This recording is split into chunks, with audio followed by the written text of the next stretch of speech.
That's why they're all mad, is because you went on PBD. Yeah, is that what it is? That's what it is. Oh, because PBD broke the seal. blacklist. Yeah.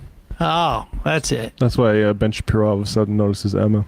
They're upset because Patrick Bet David had me on his show. And that's why Rogan wouldn't say my name, but he was so annoyed at the fact that it would call for higher taxation over $3 million a year. Man of the people, the working class guy. How do I know he's working class? Because he likes MMA and he talks like this. Yeah, he smokes weed on air. I mean, you wouldn't see a guy in a suit do that. You wouldn't see a guy who had a Disney development contract in the 90s do that. Oh. Yeah, exactly. I mean, come on. Give me a break. But here's Tim Pool on Patrick Bet David show. And the thing I like about this, to be fair, I haven't watched all of it. But Tim is so mad about how bad his song was. And he claimed that you guys messed with it, I guess, which we've already addressed. No. We and didn't. we've actually talked to audio engineers about this. Well, my sister's friend I guess listens. You know, I haven't spoken to him since my sister was like friends with him when she was in 9th grade. But he's an audio engineer now, and he sent me an email like, "Hey, I could go through this like more extensively, but that's not what you guys did." No, what we did is it went through the QU16 board and OBS, and like it basically there's equalizers in those. So you know how like on your phone, if you do the bass heavy one we have like a treble roll off to stop like high pitched frequency hits. Here, I have this email here. It was a bit difficult to explain writing, but the basic idea is that even if you were to use a quote audio filter, EQ, aka an equalizer, to sabotage the song, it would have to be destroyed by someone with a lot of experience or be very evident that the song was changed drastically, and even still that is very difficult. Tim is likely referring to the fidelity, which is affected naturally by streaming, but even still, it's hilarious to suggest the song was sabotaged on purpose. But he seems really upset about this, like he blames us for the failure of his song. And I said this when thanks for that email. I said this when Matt was out, but I was also just like, I'm the one at the board seat, and like I have no idea how to do that. I'm not even remotely qualified to do that. Everyone's familiar with EQ settings on like Spotify. But here's the bottom line. Yeah. Here's the bottom line. And we'll get into this video, but I want to make this absolutely clear. I have absolutely no problem with messing with Tim's song, with putting fart noises on it. It would have been funny. With highlighting how horrible it is, whatnot. I mean, I don't know if you guys just made fun of it or you put fart noises on it. Oh, we said it was horrible. Yeah, it was like Nickelback. But we have too much integrity to do that without, telling people that we were messing with it. Yeah, it's funnier to actually have us mess with it. And the problem is, I guess, according to Tim, even Tim, this is sort of like looking at yourself in the mirror and going like, ooh, I don't look so good. Yeah. He hears the song and he thinks that we messed with it because when he hears it in a context where it's not like everybody's saying, hey man, great tune, all the people working on it getting paid, he hears it back and he realizes this is garbage. And so he assumes that somebody messed with it. That's what's going on, dude. You just looked in the mirror and you realize like, ooh, I don't like what I see. But let's listen to him on Patrick, because he's seething about this. But here's the other thing. Well, we'll get into it. Sam Seder wants to come on, but I think he's one of the most disingenuous human beings in the space. So, like, I think you should still have him on. Well, I invited him, and then he used it against us as a weapon. So he's cut off. Got it. And he's also, I can tell you this. I love saying this, by the way. There are some other high-profile podcasts that have completely boycotted him, and he's like complained about this, not understanding why, and I know why. But he's considered widely in the space to be. I mean, it's kind of stupid to say, but grifter.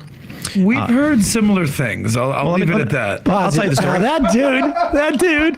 He does not like spent you. what was it? How long was that show? 2 hours in the room with him, basically teaching him about every subject that he was raising because the guy didn't know what he was talking about. Yeah, that's Adam Sosnick for the is that what his name is? PBD show. He's the one, Sam, if you'll recall, he said that he was taking your joke about putting billionaires in jail, and then started to interrogate you about the particulars of that joke, and you were like, kind of don't think you're really taking my joke there, Adam. Right? And everybody laughed at him. But he's not the comedian guy, right? There was another guy who was there who I think was the comedian. Yeah, no. But it doesn't matter. I like to be called a grifter by a guy who did like 45 videos on Jussie Smollett. Yeah, right. But he's not a right winger. But nevertheless, continue. I tweeted, hey, we often invite leftist guests on our show and they just don't come on. So he responded, I'll come on the show. I tweeted something like, it's live in studio. We'll cover your costs, travel and accommodation. When works for you? He says, how's the 13th? I say, that works perfectly. He says, okay. I was like, we'll DM you. Immediately DM him and he says, I'm not coming on your show. And then I was like, okay. Then he goes on his show and makes a claim against me, or he starts tweeting about me and trying to back out or something like that, turning it into some grift where he could rally his audience. You know what he did? The Majority Report took the song we released, Only Ever Wanted. All right, pause. Before we get to the song, I'm sorry. I just started to look this up. He keeps lying. He keeps lying about this thing, and he knows he's lying. And I keep saying I'm gonna put this out, but here, like, just put out the screenshots of these DMs. Yeah, I'm going to, but I just want to show this right here. Okay, so something changed in there where he got the message about the blacklist that they wanted. But here, let me go. Wait a second. And we went through this whole thing. I didn't say I just don't want to do it. I said, did he start off with the studio thing? No, he didn't. He said it was live in studio. Like the first time he said, like, we do it live. And I'm like, okay. Yeah. And live in studio. And okay, you're live in studio. Like, we're live every day at 12 noon. Yeah, we're live in studio right now. None of our guests come into studio. Yeah. But it doesn't matter. And it was COVID. And then it was COVID. But it was also like, I can't travel. I was able to do PBD on Thursday because I had the day off. But also, I wasn't going to travel on a plane during COVID, in 2020. Before vaccination? Here, okay. So here it is. Look, I'm going to just show this right here. I just set this up. All right.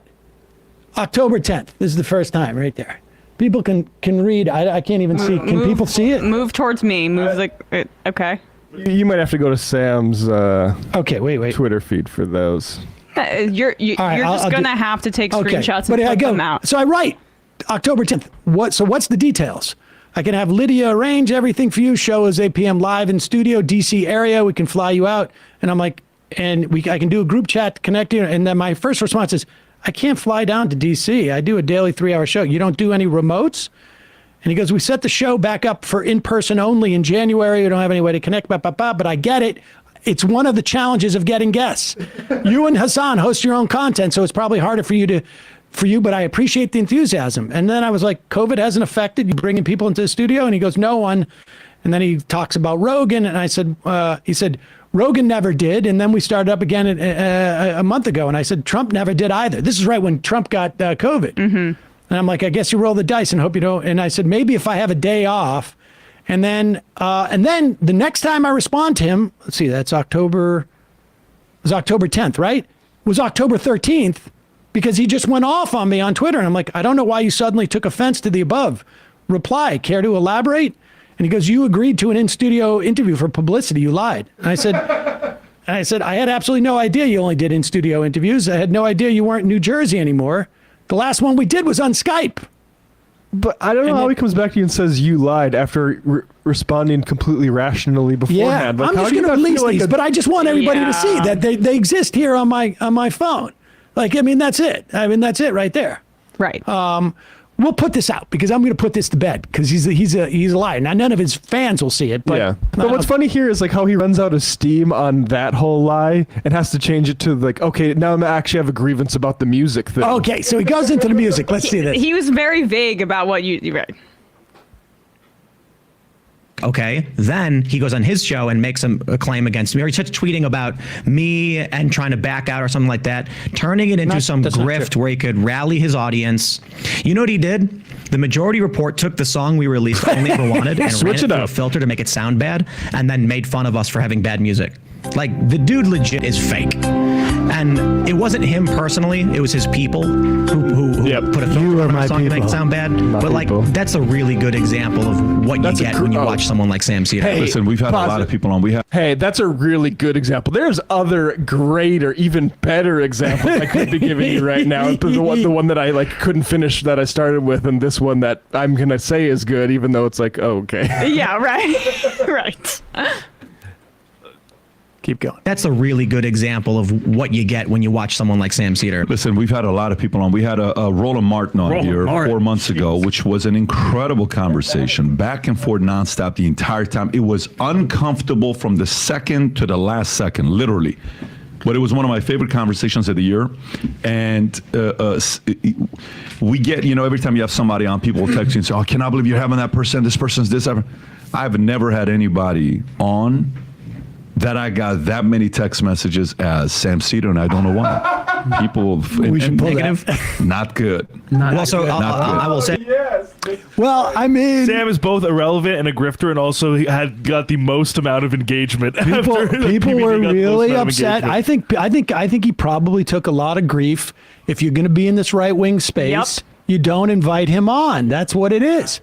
Yep, that's and that's what this is he's apologizing for having you on. Exactly. It's Tim Pool's there as a representative saying, like, you shouldn't have had him on. He's just a bad guy. You're a little green, but you didn't hear about the blacklist. Joe Rogan won't have him on. Jordan Peterson, I won't have him on. And it's for great reasons. Like, he made fun of my vanity project. Well, no, I think he's coming up with the real reason. He's going to tell us the real reason.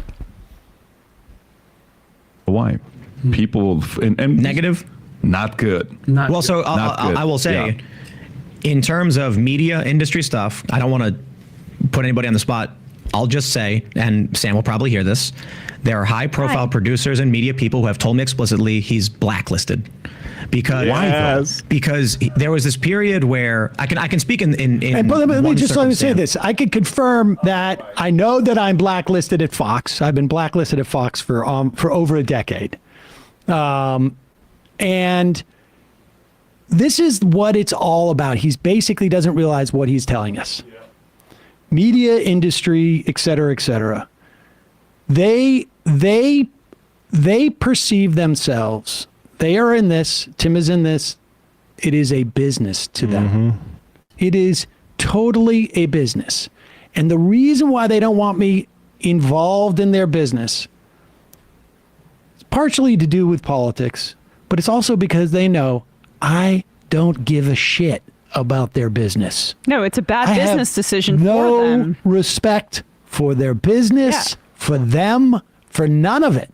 And that's why, like, when I did that interview with Tim, went on his show early on. I think he probably pulled down the interview. I don't know if he still has it up. He buried it on his own channel. And I kept saying, like, I don't care about you, whatever your philosophical ideas are, or the Marvel Cinematic Universe. My kid was too young at that point. I hadn't watched it. I didn't watch it until I was, closer to till he was closer to Tim's age, like 8. But, and that's what really upsets Tim. Because he's going to get to that part. He's going to get to this part, and he's going to completely change what actually happened.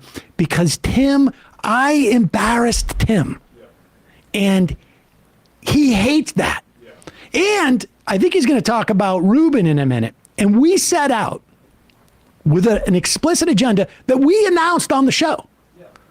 That when Dave Rubin came out with his book, however many years ago it was, 5 or 6 years ago, or was planning to, that our agenda was, when lazy ass reporters go to write a piece about him, they were going to see our videos, which shows that he is not what he was claiming to be at that time. He was claiming to be a liberal and more or less a person of the left, but the left had left him. And we set out with an agenda, Matt, Michael, and I, to make sure that anybody writing about him was going to know that wasn't true. And the only way we were going to be able to do that was to get into the algorithm, to put out so much content that when someone Googled Dave Rubin, they would get us defining who Dave Rubin was. Now, our prediction was that he was going to end up being a full-on right-winger within a couple of years. And I think we were off probably by 3 or 4 months. Yeah. But that's what the agenda was. And they hate that because that's not playing the game that they're playing. For them, it's a game. And I'm not in this to play a game. I'm in this to beat them. And also the game is really predicated on the fact that they're open to any and all ideas. We'll have anybody on, but they'll have people on for a strategic purpose. Say if there's like a left winger that they have some agreement with, like or Tim or Rogan, they'll have them on, and then those guys will play that game because it's a circle jerk. Because they want to be invited back. Like they validated the platform. Exactly. So they'll be strategic in the leftists or liberals that they go out to. And it's just as strategic for the blacklist because they know that you will go in there and you will not give two shits about trying to get invited back. And that's what they're afraid of. It undercuts their branding as we are just the truth tellers that will engage with any and all ideas because they're afraid of actual left-wing ideas. Yeah, I'm specifically trying to jam their culture. I just like the whole posture of like populism, and then to say like actually that they're high level producers. Yeah, exactly. That I like name them. Yeah. Name them, you little. Well, I mean, they're Rogan's producer. Exactly, but I want to hear. I want people to be on record about this stuff. Oh no, they're afraid. Yeah. Though, because there was this period where I can speak in one circumstance. Yeah, there was a period where he made a ridiculous amount of videos about Dave Rubin, and it got really creepy, I guess. I don't know a lot about it. I don't know how many videos he made, but there was a period where people were just like, this guy's got a weird grift going on where he just tries to do drama. Sorry. This is when it was Eric Weinstein. I think he's the only one who said it's weird because like everyone agrees with us that actually it's really funny and not weird. Even Dave Rubin's own Reddit. Yeah, right. Well, but the point is this was when Rogan mentioned it with Eric Weinstein that I was going after him like a wounded antelope or whatever it was, and when and he and Sam that was the first Blacklist. Harris was talking about it, and it was Eric Weinstein because he called me at one point. And I was like, I'll take his call because I want to get him on the show because he knew I wanted to fuck with him. And I took his call and he's like, I just want to, figure out what you're up to. And I said, I told him exactly what I just said on this video. Right. I'm trying to prevent Dave Rubin from lying to the world as to who he is. And that's what I'm going to do. And I didn't say, and then I'm going to do it with the rest of you mother effers. But Weinstein never came back, and I don't know what he's doing. Does he still have his podcast? I think so. Or did the IDW implode or whatever it is? Yeah. But here, continue. Or just like this guy's got a weird grift going on where he just tries to do drama, and the perspective I suppose was, look what happened to me when I said, hey, come on the show. He turns it into drama for his audience. Look what happens when we released a song called Only Ever Wanted, and then his people ran it through this weird filter so it sounded awful, and they mocked us and insulted us like that's the fake. That's my experience. I can only imagine that many others had a very, are these all Majority Report Rubin clips? And it just keeps going and going and going. He's obsessed with them. Let me ask you this, to use the metaphor that Milo Yiannopoulos, we're still talking about him, he's getting names. Is he kind of taking a page out of that book, Sam Seder? It's like, we're talking about him. Good for him. Good for him. I don't know. But this one of the best shows. All right, Ponzo, I should just say, the word is analogy, not metaphor. Continue. We better have done 500 videos on Dave. We're talking about him. Good for him. Good for him. I don't know.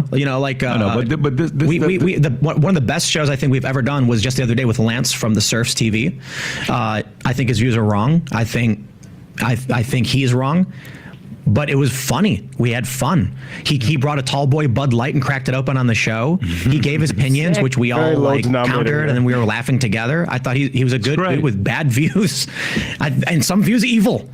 But by the way, Sam Seder sat down here and he said, I think You know, Holy crap, is it 168? Keep going. How many videos are there? That's as far as I can tell. 167. but you know what else? But Wow. Let me ask you this though. Hold on. When you see, Is that all we did? I think maybe Kelly fell behind on putting some in the playlist. There's got to be more on the playlist. Yeah, once I was aiming for 500 videos. To be clear, doesn't even how many that high? Well, how many videos do we have total? Oh, we got a bunch total. You can look that up. But I mean, yeah, I would say I wanted to have at least 2% of our videos I would want to be Dave Rubin. I have a feeling that's 167 does not capture. Yeah, but check that playlist out that we put together for. Yeah, Yes. thank you for the free advertising. How many videos do we have total?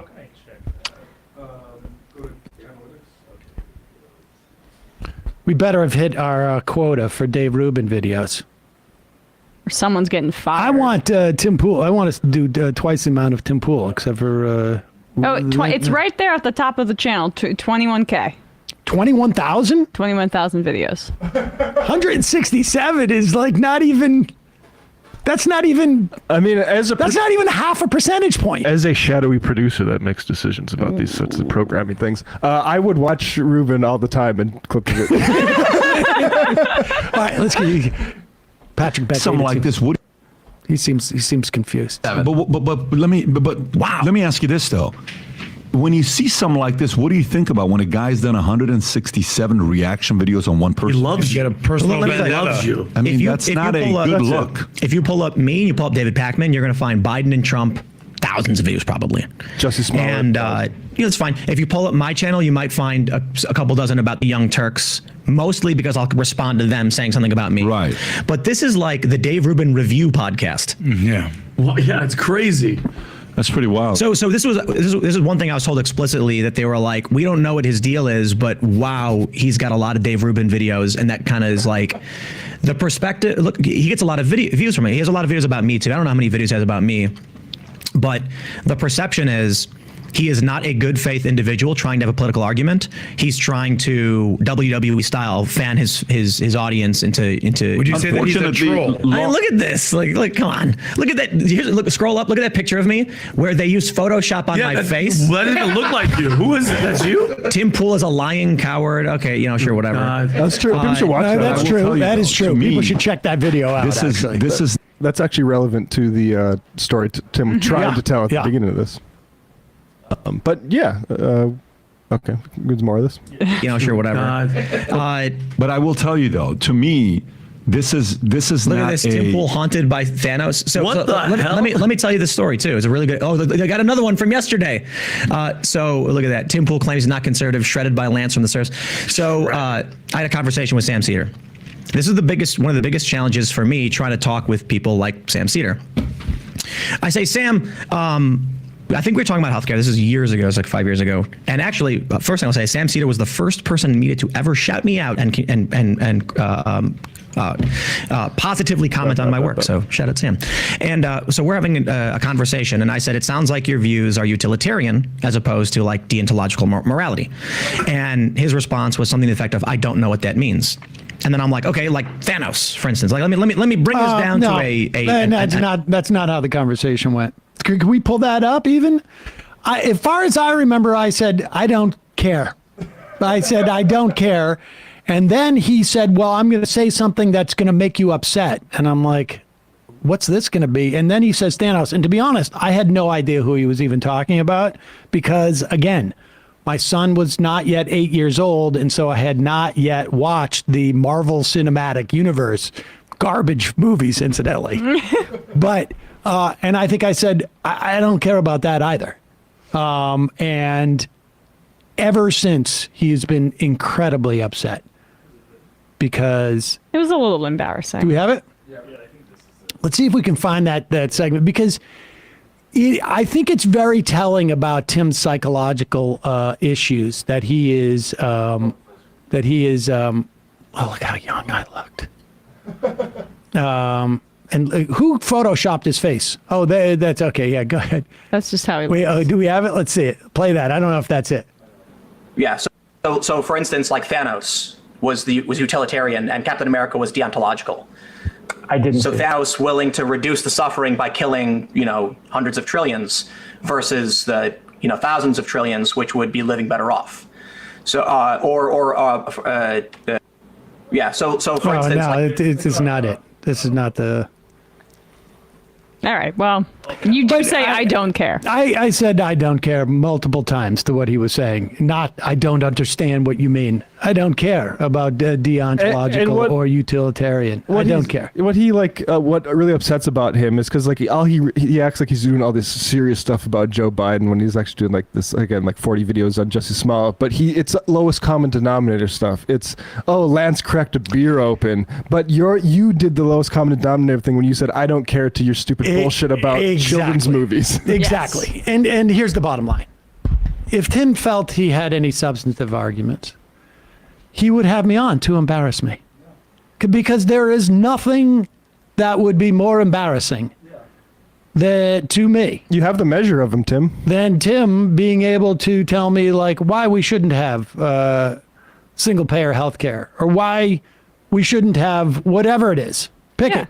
If you're a grifter, it shouldn't be so hard. It should be super easy. Yeah, it should be really easy. He could call in right now, and I wouldn't know who it is, and he can have his whole thing planned out. And you'd go on his show now because, look, absolutely. we're vaccinated. So. Listen, I told him in the past, I said, happy to come on, but in October of 2020, I was not going to fly down to it. And he subsequently, all got COVID in that office, incidentally. I believe subsequent to that visit. All right, let's just play a little more, and then we can get out of this. They go on for a while. It's I'll call it dickish. Oh wait, well yeah, you found it. Yeah, that is it. Go back a little bit on that. Yeah, let me. Because that's why I remember he was like he thought I was gonna feel bad about it. Like he almost apologized up front. Like I hope this isn't too mean to say, but you're like Thanos. Why is this so zoomed in? I don't know why, but we'll play it. I'll tell you something you're not going to want to hear. No, go back even a little bit more. Because I will tell you something you won't like to hear, though. I'm willing to sully myself if that's the outcome. But I'll tell you something you're not going to want to hear, and I admit it's I'll call it dickish. Utilitarianism is typically the villain in most movies. I don't care. Yeah. So for instance, Thanos was utilitarian, and Captain America was deontological. I didn't. So Thanos willing to reduce the suffering by killing, hundreds of trillions versus the, thousands of trillions, which would be living better off. So, it's like comic book movies. I'm not having to kill anybody. I'm just voting and choosing. I mean, if you vote in favor of somebody who's going to build a concentration camp, you are. This is what it was about. It was about my saying I'm going to vote for the lesser of two evils. And I think I had brought up we had once gotten a caller saying would you vote for the guy who wants to do 2 concentration camps as opposed to, let's say, 10 concentration camps? And my response is, are there only 2 people running? And if the answer is yes, then I will vote for the less concentration camps. And I was explaining that to Tim, and he said, he started talking about deontological and utilitarian, and I'm like, I don't care. And he said, well, then I've got something I'm going to tell you that you're not going to like. You're like all the villains in all the superhero movies. And I'm like, well, I'm also not 2. And I don't care. Yeah, I love the idea of Thanos getting in line at the ballot box to vote for Daniel Goldman. Oh God, go. And then I'm like, okay, Thanos, for instance. Let me bring this down to an analogy.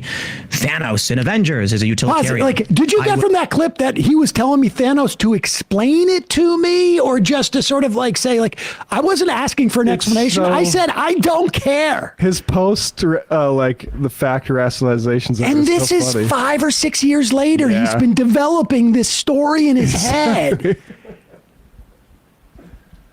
An analogy. Thanos in Avengers is a utilitarian. I will sacrifice half of the universe to save the other half, maximizing the amount of good. Deontological morality, you cannot take an immoral action, period. The idea that you would commit an immoral action against an individual is wrong. You can't cross that line. In doing so, he turned it into a meme saying, and then got all of his people to start tweeting at me nonstop because they didn't understand this. And I tried to relate to them. They insulted me for it. I'm like, that's what Sam Seder does. Instead of having a good faith conversation and saying, I now understand your point, or I'm sorry, I don't understand the reference, he makes videos like that. Can you pause it for a sec? Because I don't think anything that happened or anything that you said is in bad faith. What I would say is in bad faith is mischaracterizing your kind of like silly usage of a child's villain in order to kind of strip all context out of politics and pretend that that's what we're talking about here. Yeah, no. I mean, he's mistaking bad faith with disrespect. That is exactly right. That is exactly right. It was not bad faith at all. I was completely upfront that I just did not have any respect for your analysis of this. Yes. It does not matter that I take a utilitarian view versus a deontological, because all you're doing is naming what I have already explained to you, and you're doing it as if the important thing is your high school libertarian debate that you can name the logical fallacy that you think I am engaging in. You're acting in the, no, we talk about politics here on this program. I have a textbook right here, and you just stepped outside the line.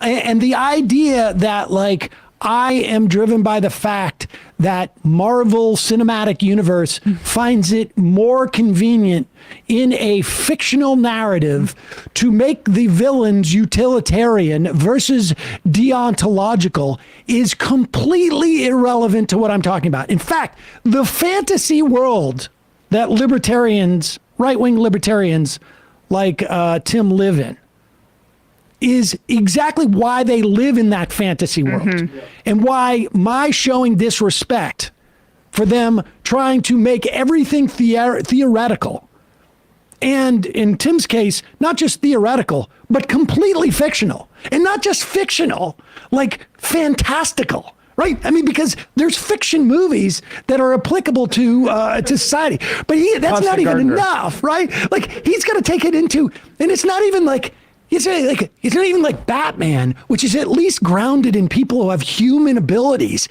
He's got to take it to like some guy who's come from like 4 like parallel universes away and has like 6 gems on his, like, God knows, like they need to talk about politics in that way, because when the rubber meets the road and the implications of what they're talking about become real, everything they say falls apart. And yes, it is not bad faith. It is total disrespect. I have no respect for these people who are playing in these fantastical playgrounds while real people suffer. And the way that, and for him, it's a business proposition. Because as long as he can stay theoretical and never has to face the real world implications of what he's talking about, that's why, like, forget about this video anymore. Play the video of him responding to the guy who just shot up, 8 people in Texas, who apparently was a fan of his. Now, do I think Tim is to blame for this? No, I don't think Tim is to blame for this. Do I think the ideology that he promotes, the ideology and the people that he promotes on his platform, do I think that creates a worldview that encourages people like this? Probably the guy had some form of mental illness, maybe, or maybe he didn't. But the point is, again, this country assassinates American citizens, Alwar and Waki, who put out videos encouraging the type of hate that drives people to these type of attacks. Maybe, maybe Alwar and Waki, maybe he said you should go and attack people, and Tim doesn't. He just says it's evil. These things are evil. When will somebody do something? When will somebody do something? Something's got to be done, or we're going to be in a civil war. Well, if I tell you we're going to be in a civil war, what's your response going to be? Oh, I'm just going to sit here and let them shoot at me? Or if you're a person on the edge, you're a person who's on the margins of society. I'm not talking about in terms of political power, but like in terms of emotional state. What are you going to do? And yet he doesn't want to take any responsibility for this.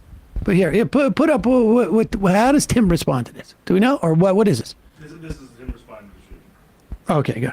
We have this from NBC News. What we know about the slain Texas Mall massacre suspect, Mauricio Garcia.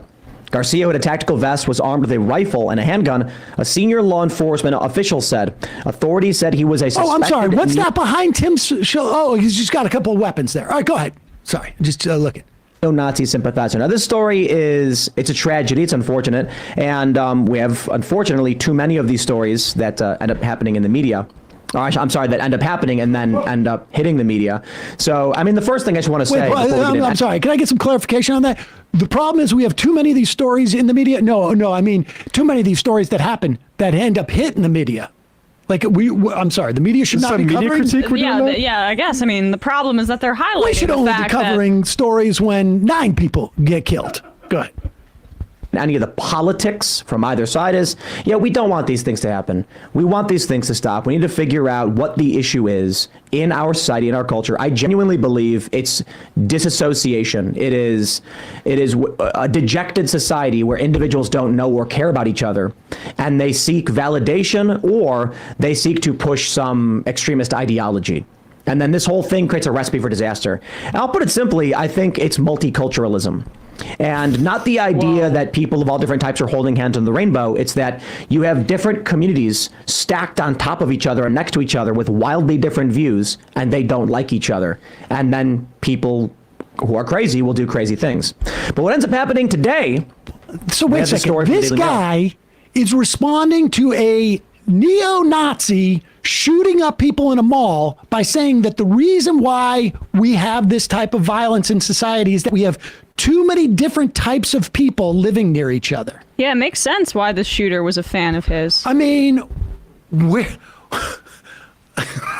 That is unbelievable. I'm going to defend my being mentioned in the context of this by basically saying I agree with the shooter. Not his tactics, of course. But of course it's going to drive someone because of all that multiculturalism, it's enough to drive a man insane. I mean, Ayaan Hirsi Ali said this about the Anders Breivik, like basically like what do they used to call it, the suicide of Europe, because they're letting in so many Muslims. He had no choice. Like what are you going to? Something's going to happen. Yep. Look what you made us do.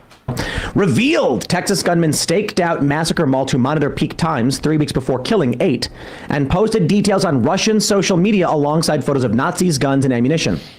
You see, here's where we get into the PSYOP. No one knows if this Russian social media profile is actually belongs to this guy. A Bellingcat researcher named Eric Toller just said, I found this profile that looks like it's his. In fact, I'm pretty sure he even said I didn't verify it. I don't know. Now, the photos that are coming out, I don't want to show many of them considering the sensitive I'm sorry, but by this point, this has been verified. This has been verified by multiple news outlets. You can look up the Southern Poverty Law Center's research into this shooter, but there are a variety of different media things that the shooter consumed. Libs of TikTok, Tim Pool, Nick Fuentes, the Daily Stormer. He had Nazi tattoos. This is verified. So I doubt Tim will issue any kind of correction. Maybe he will, maybe he won't. But it's not just Bellingcat now. It's a bunch of different outlets. Well, let's just for a moment, though.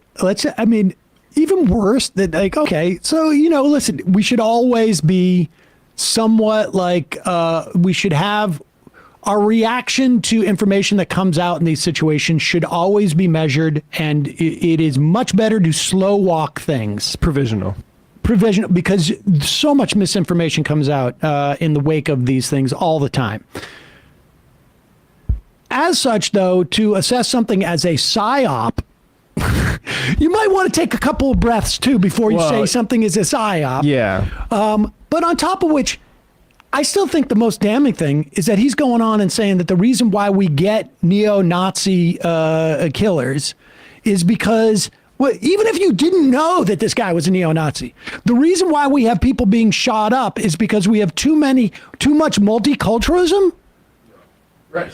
How is how is that different from what the guy purportedly was doing this for. Right. Like, how is that different from the fundamental basis of the ideology of a Nazi? It's Tim Pool Fence-sitter, though, because he thinks that he would go back and say, I have plausible deniability, because I'm not advocating for the kind of agita and anger and fury that comes from multiculturalism. I'm just observing it. Just explaining it, yeah.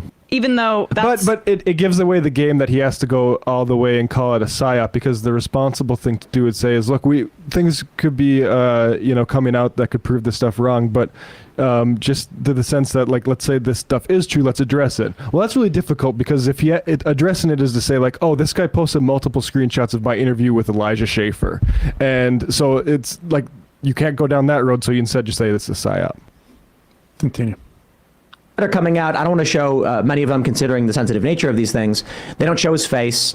And Ian Miles Chong actually found that most of these photos are from 5 years ago on a random subreddit that were making fun of these people. I don't know. Ian Miles Chong, who is zero credibility as a researcher or critic of anything. No. He's Bullprog says Tim Pool regularly cites the Daily Mail. I mean, it just amazing. Well, just in general, the point is like his. He's saying it's a psyop. Right? But, he does. He's a very serious person thinking about deontological versus utilitarian thought, as he cites a tabloid for half of his fucking. I mean, that's from the New York Times. How much money does Tim Pool need to make before he feels like maybe I shouldn't be adding to this? Yeah. New York Times now say the profile found on social media site OK.ru matches the gunman's birthday and refers to a motel where he was staying before the shooting. The profile also includes language praising Hitler, which references to neo-Nazi website The Daily Stormer. That tracks with the Nazi tattoos. Yeah. The Nazi tattoos could have been a giveaway. Maybe I wonder why Tim didn't show any of the pictures that the guy posted. Because it's sensitive. Oh, because it's pictures of him with that guy too racist for the Blaze. Well, actually, I want to correct that. Elijah Schaffer I thought it was about the racism and like taking shots at Mormon. There was apparently a sexual assault accusation. All right, fair enough. So. Yeah, sorry about that. We wouldn't want. Sorry, we got the wrong character as a racist. Yeah, exactly. He's just sorry, he's not a racist. He's just accused of sexual assault. Yeah. Well, also racist. Let's go to the phones. I don't know how these people sleep at night. They're not sleeping well, apparently, since Sam's been on Patrick.